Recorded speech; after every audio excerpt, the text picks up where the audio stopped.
What happens when one of Britain's most beloved television hosts crosses the line with a global superstar? You won't believe what unfolds when Victoria Beckham sits down for what should have been a standard promotional chat, only to find herself under an unprecedented attack that left viewers stunned and the fashion mogul walking off set in disgust. Before we get into this incredible story, make sure you hit that subscribe button and drop a comment below because you're not going to believe what unfolds. Last night's episode of Lorraine started like any other morning show appearance. Victoria Beckham, looking immaculate in a tailored black blazer, settled into the familiar studio chair to discuss her latest fashion venture and upcoming Netflix documentary. The cameras rolled, the audience settled in, and what followed was television gold that nobody saw coming. From the moment Lorraine Kelly flashed that signature smile, something felt different. There was an edge to her voice, a sharpness that regular viewers might have mistaken for enthusiasm. Victoria, ever the professional, maintained her composed demeanor as they began discussing her fashion empire.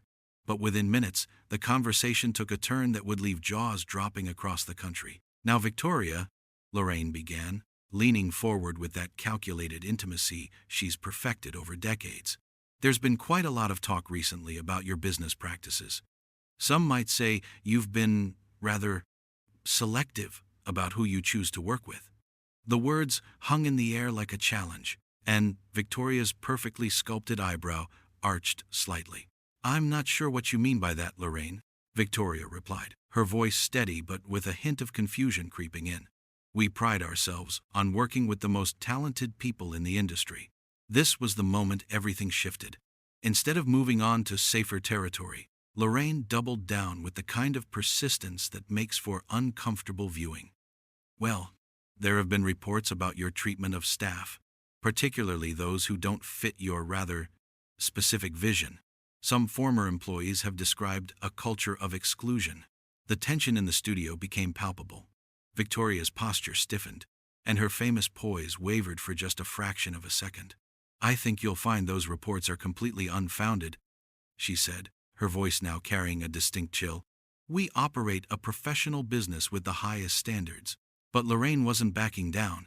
In fact, she seemed energized by Victoria's discomfort, pushing forward with the kind of aggressive questioning that belongs in a courtroom, not a morning chat show. "The highest standards, you say? But what about the allegations regarding your treatment of plus-size models?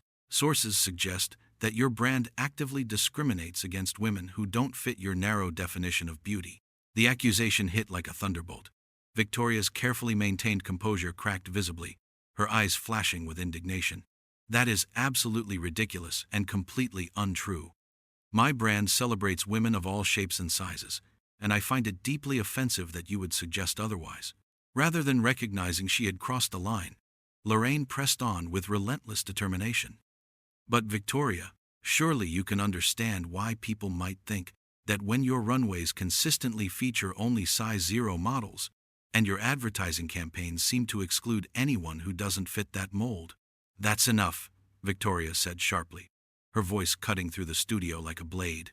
"I came here to talk about my new collection and my documentary, not to be ambushed with baseless accusations about my character and my business." The atmosphere in the studio had become electric with tension. Crew members exchanged uncomfortable glances, and even the usually unflappable production team seemed rattled by the intensity of the confrontation unfolding before them. Lorraine, however, seemed to interpret Victoria's anger as an admission of guilt rather than justified outrage. "I'm simply asking the questions that our viewers want answered," she said with false innocence. "Surely, someone in your position should be prepared to address these concerns." Victoria's famous composure finally shattered completely. Rising from her chair with the grace of a woman who had spent decades in the spotlight, she fixed Lorraine with a stare that could freeze fire. "You know what, Lorraine? I've been doing interviews for over 20 years, and I've never been treated with such disrespect. You've clearly decided to turn this into some sort of character assassination, rather than a professional conversation." The host, perhaps realizing she had pushed too far but unable to back down gracefully, made one final, devastating mistake. "Oh, come now, Victoria. Surely someone who's made a career out of reinventing herself can handle a few honest questions about her business practices." That was the final straw. Victoria's face went pale with fury, her voice dropping to a dangerous whisper that somehow carried more weight than any shout could have.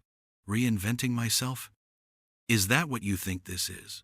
I've built a global fashion empire from scratch while raising 4 children and supporting my husband's career.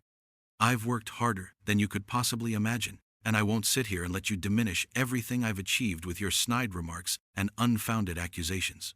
The silence that followed was deafening. Even Lorraine seemed momentarily stunned by the raw emotion in Victoria's voice. But instead of apologizing, she attempted to maintain control of the situation. Victoria, I think you're overreacting. We're just having a conversation.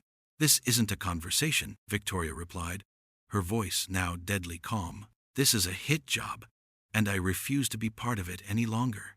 She began removing her microphone with sharp, precise movements, each action deliberate and final. Lorraine made one last desperate attempt to salvage the interview. Victoria, please sit back down. Our viewers would love to hear about your new projects. Victoria paused in her preparations to leave, turning back to face her host with a look of pure disdain. Your viewers deserve better than this tabloid journalism masquerading as morning television, and frankly, so do I. With that final, cutting remark, Victoria Beckham walked off the Lorraine set, leaving behind a stunned host, a bewildered crew, and what would undoubtedly become one of the most talked-about television moments of the year. The cameras continued rolling, capturing Lorraine's attempt to maintain professionalism while clearly rattled by the dramatic turn of events, but the damage was done. In just a few short minutes, what should have been a pleasant promotional interview had devolved into a masterclass in how not to treat a guest, ending with one of Britain's most successful businesswomen walking away in disgust at the unprofessional treatment she had received.